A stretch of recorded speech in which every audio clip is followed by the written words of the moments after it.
নমস্কার, Meghnad news bulletin থেকে মেহেরা সঞ্জয়। ১লা ডিসেম্বর থেকে মদের দাম বাড়ছে।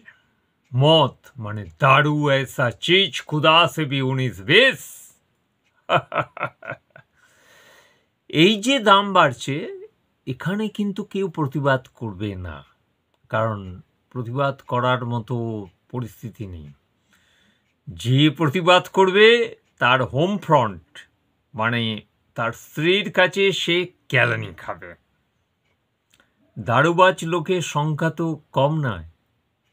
বর্তমানে একটা বিশেষ বিষয় হচ্ছে যে আজকে মহিলাদের মধ্যেও কিন্তু মদ্যপানের প্রবণতা প্রবল।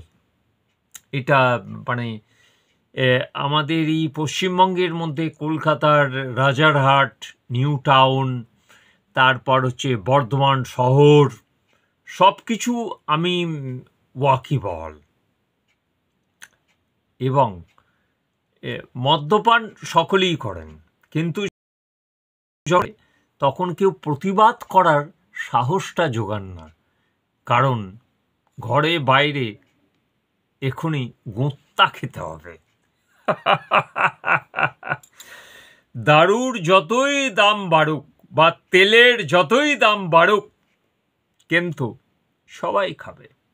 আপনারা ভাবতে পারেন যে একটা বাংলা মদের দাম এই মানে কি কান্ট্রি স্পিরিট, সেটা 160 টাকা, সেটা আগামী দিনে হয়ে যাবে 170 টাকা বা আরও বেশি।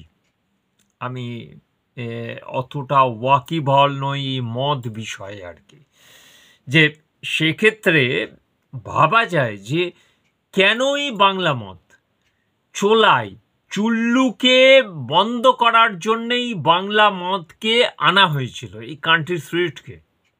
আজকে যদি তার দামই এত হয়, তাহলে চোলাই তো আরও ঘরে ঘরে চোলাই, ঘর ঘর মে চুল্লু, এটাই তো হবে।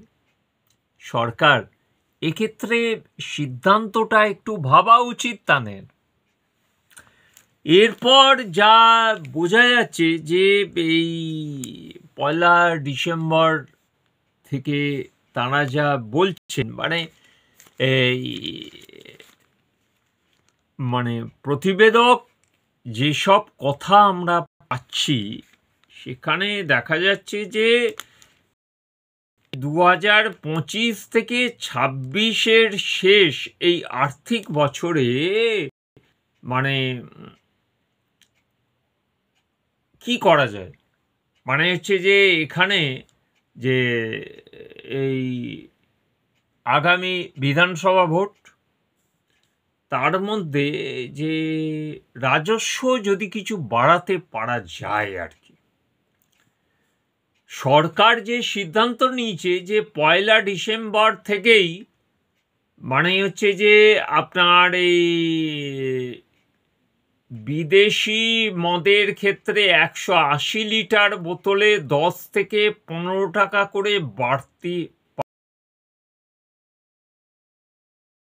তারপর হচ্ছে ৭৫০ মিলিলিটার মদের বোতলের ক্ষেত্রে ৩০ থেকে ৪০ টাকা। এরপর হচ্ছে যে আবগারি শুল্ক ইত্যাদির উপর তা অনেকাংশেই নির্ভরশীল।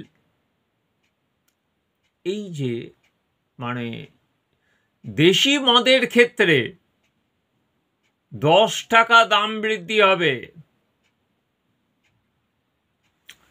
আজকে এই যে মদের উপর নির্ভর করে এই মানে রাজ্যটাকে যে চালানো হচ্ছে, একদিকে দেখুন, অন্যদিকে যে বিহারে আর কয়েক ঘন্টার মধ্যেই ফলাফল ঘোষণা হবে, যে বিহারের যিনি মুখ্যমন্ত্রী নীতিশ কুমার মদ বন্ধ করে দিয়েছিলেন। শুল্ক অনেক হাসে পড়ে গিয়েছিল এবং অনেকাংশে তিনি সফল, অনেকাংশে তিনি অসফল, এই বিহারের মুখ্যমন্ত্রী নীতিশ কুমার। কিন্তু আজকের যে এক্সিট পোল অবধি আর কি মানে এখনো ফলাফল তো ঘোষণা হয়নি যে তিনি খুব ভালোভাবে আবার ফিরে আসবেন আর কি। কিন্তু যে মদ নিয়ে মানে এটা একটা বিষয় যে মহিলারা তারা নীতিশজিকে ঢেলে ভোট দিয়েছেন, এটা কোনো অংশে কম নয়। কারণ 10,000 টাকা করে দিয়েছেন, মদ বন্ধ করেছেন, এইসব ইত্যাদি। কিন্তু বিহারে মদ চলে, পশ্চিমবঙ্গ থেকে মদ যায় বিহারে, এটা কেউ অস্বীকার করতে পারে? রেভিনিউ, মদের যে রেভিনিউ মানে বিরাট বিষয়। অবশ্য এই বিষয়টা নিয়ে আমি ওয়াকিবহল নই, কারণ এই মদ নিয়ে আমি জানিও না, কোনোদিন খাইও নি। কোনো বিষয়, এই বিষয়টা আমার কাছে মানে একটা অজ্ঞাত বিষয়। তবুও আমি এই একটা মানে আপনাদের কাছে প্রেজেন্টেশন করলাম যে এই বিষয়টা নিয়ে। জানি না আপনাদের কীরকম লাগবে, কারণ এই রেভিনিউ, সত্যি তো সরকারের একটা রেভিনিউ দরকার আছে। সে মদ হোক, সিগারেট হোক, গাঁজা হোক, এই মানে হচ্ছে যে যৌন কর্মীদের কাছ থেকে হোক, সব কিছুই সরকারকে গ্রহণ করতে হয়। আজ যদি আমিও সরকারে থাকতাম বা আমিও একটা এইরকম এমপি এমএলএ হতাম, মাফ করবেন, আমি এই ধরনের কোনো অবিসন্ধি আমার নেই।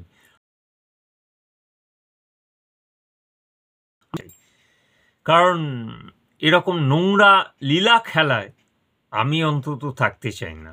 ধন্যবাদ। জয় হিন্দ।